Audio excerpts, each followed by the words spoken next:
Hey ChatGPT, suggest me a good movie to watch. Watch Memories of Murder. It's a South Korean thriller movie based on a real life murder case, known for its gripping story and outstanding performances.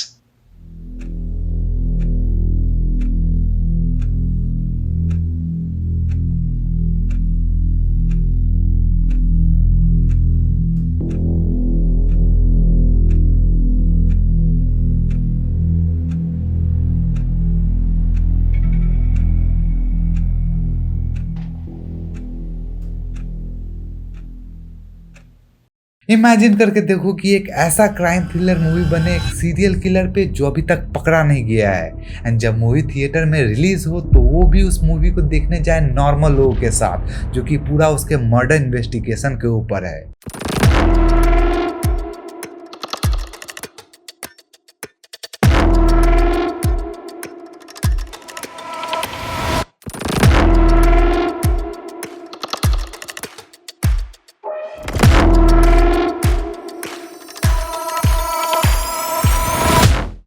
And guess what, ऐसा हो चुका है। Memories of murder 2003 का एक south Korean crime thriller movie जो south Korea के 1980s के सबसे बड़े हॉसोंग मर्डर के ऊपर है। एक सीरियल किलर साउथ कोरिया के हॉसोंग सिटी में 1980s के दौरान ऐसे ऐसे मासूम लड़कियों और औरतों का मर्डर करता है जो पूरे देश को हिला के रख दिया था ये घटना। पुलिस को इस किलर को ढूंढने के लिए 21 million days of police work लगा था एंड अप्रॉक्स 21,000 लोग एज सस्पेक्ट पकड़े गए थे, जो कि साउथ कोरिया का सबसे बड़ा मर्डर इन्वेस्टिगेशन था। एंड इट रैन until 2019, 30 साल तक, जब वो सीरियल किलर फाइनली पकड़ा जाता है।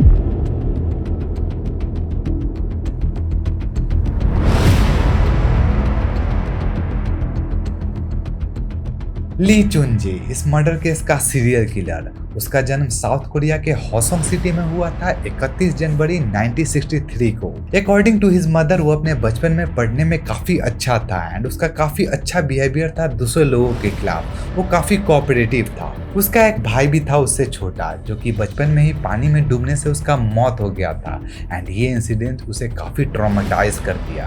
बट धीरे धीरे टाइम बीतता गया। वो अपने हाई स्कूल को ग्रेजुएट कर जाता है 1963 में एंड जाके ज्वाइन कर लेता है रिपब्लिक ऑफ कोरियन आर्मी को। एंड अगर तुम्हें नहीं पता है तो साउथ कोरिया में एक नियम है कि हर मर्द जात को सिंस 1957 अगर वो अपने हाई स्कूल को ग्रेजुएट कर लेता है तो उसे एटलीस्ट 3 सालों के लिए रिपब्लिक ऑफ कोरियन आर्मी में ज्वाइन करना मैंडेटरी है। उसमें उन्हें ट्रेनिंग दिया जाता है कि अगर कभी मौका पड़ गया तो they can serve as a soldier to their country, क्योंकि तुम्हें पता ही है कि उनके और नॉर्थ कोरिया में कितना टेंशन बना रहता है। So according to this rule ली चुनजे को मैंडेटरीली 3 साल तक रिपब्लिक ऑफ कोरियन आर्मी में सर्व करना पड़ता है as a tank driver till 1986 and उसके 4 साल बाद वो एक कंस्ट्रक्शन कंपनी में एज ए क्रेन ऑपरेटर का काम करना शुरू कर देता है।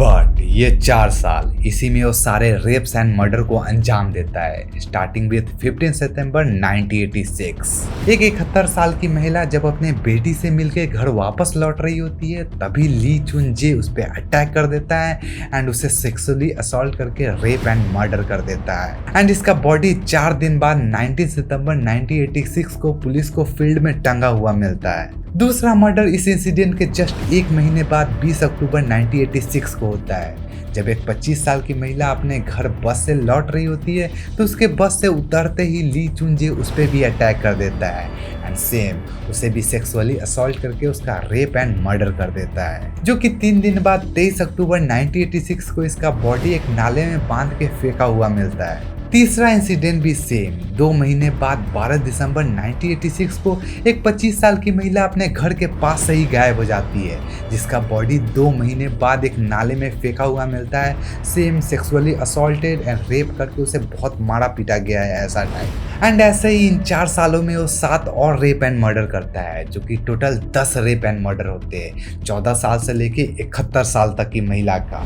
सबका सेम पैटर्न, उसे पहले बहुत मारा पीटा जाता था, फिर बहुत बुरी तरह से रेप एंड फिर मर्डर।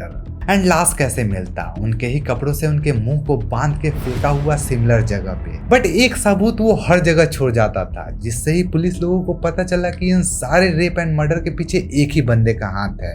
वो था उन लड़कियों के कपड़े पे गिरा हुआ सीमेंट। सबका डीएनए एक ही टाइप का था। बाद में उस पर 4 और मर्डर केस चार्ज किए जाते हैं जो कि डायरेक्टली हॉसोंग मर्डर से तो कनेक्टेड नहीं था, क्योंकि ये सारे हॉसोंग सिटी से बाहर हुआ था, बट सेम वही पैटर्न में जो ये पिछले 10 मर्डर हुए थे।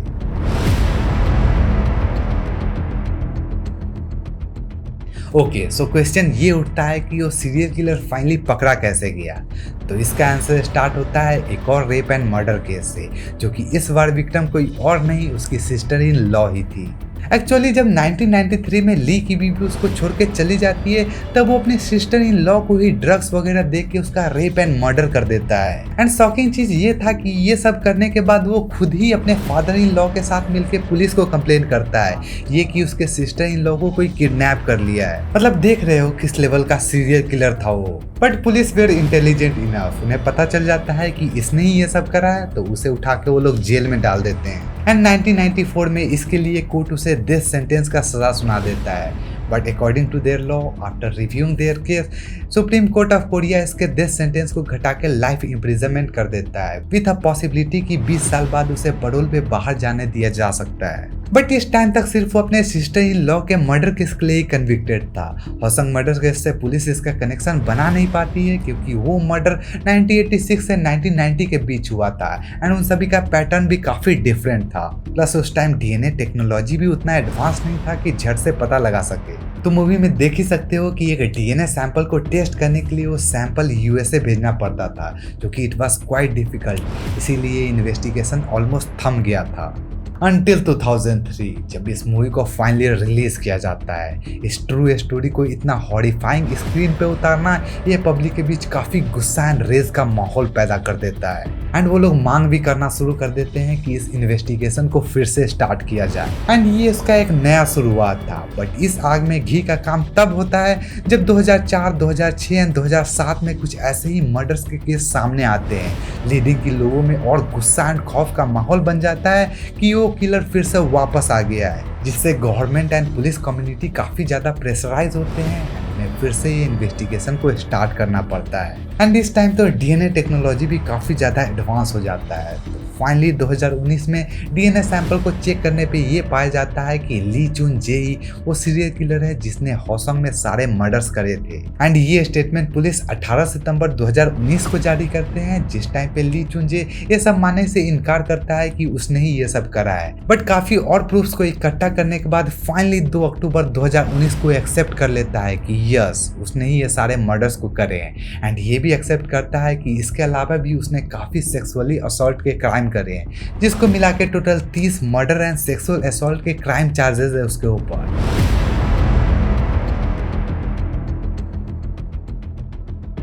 But here comes a twist. According to South Korea का लॉ एंड कॉन्स्टिट्यूशन, उस पे जो ये सारे हॉसंग मर्डर के चार्जेस लगते हैं उसका कोई पनिशमेंट नहीं मिलता उसे, due to statute of limitation. Means कि अगर कोई क्रिमिनल किसी क्राइम को करता है एंड उस क्राइम को किए 15 साल से ज़्यादा हो जाता है, तो उस क्रिमिनल को उस क्राइम से रिलेटेड कोई पनिशमेंट नहीं मिल सकता है, जो कि ये पहले 15 साल था और वो जाके 25 साल हो गया है। एंड ली चुन जे का केस तो 30 साल से ज़्यादा हो चुका था, इसीलिए उसे एडिशनल कोई और ज़्यादा पनिशमेंट नहीं मिलता है। उसका जो लाइफ इम्प्रिजनमेंट का सज़ा था वही कंटिन्यू होता है, लेकिन इतना होता है कि उसका पैरोल का पॉसिबिलिटी पूरी तरह से हटा दिया जाता है एंड वो अभी बुसान के प्रिजन में उम्र कैद का सज़ा काट रहा है। एंड दैट्स हाउ इस मूवी ने इतना ज़्यादा हेल्प किया उस क्रिमिनल को पकड़ने में। हालांकि इस मूवी का एक ट्विस्ट काफी ज्यादा इम्पैक्ट डाला था सभी ऑडियंस पे। वो था जब मूवी एंड होता है एंड वो क्रिमिनल नहीं पकड़ा जाता है, तो मूवी के एंड में जो डिटेक्टिव इस केस का इन्वेस्टिगेशन कर रहा था, प्लेड बाय कांग हो सुंग, वो एंड सीन में कैमरे में ऐसे देखता है कि उसे पता है कि इस मूवी को क्रिमिनल भी देखने वाला है ऑडियंस के बीच बैठ के। एंड गेस व्हाट, जब वो क्रिमिनल फाइनली 2019 में पकड़ा गया तो उससे पूछने पे कि उसने इस मूवी को देखा था, तो ही कन्फेस कि यस उसने इस मूवी को देखा था। अगर इस मूवी को नहीं देखे हो तो मैं रेकमेंड कर रहा हूँ कि जाओ इसे देखो, वो सारे हॉरिफाइंग इंसिडेंट तुम्हें फील करने का मौका मिलेगा।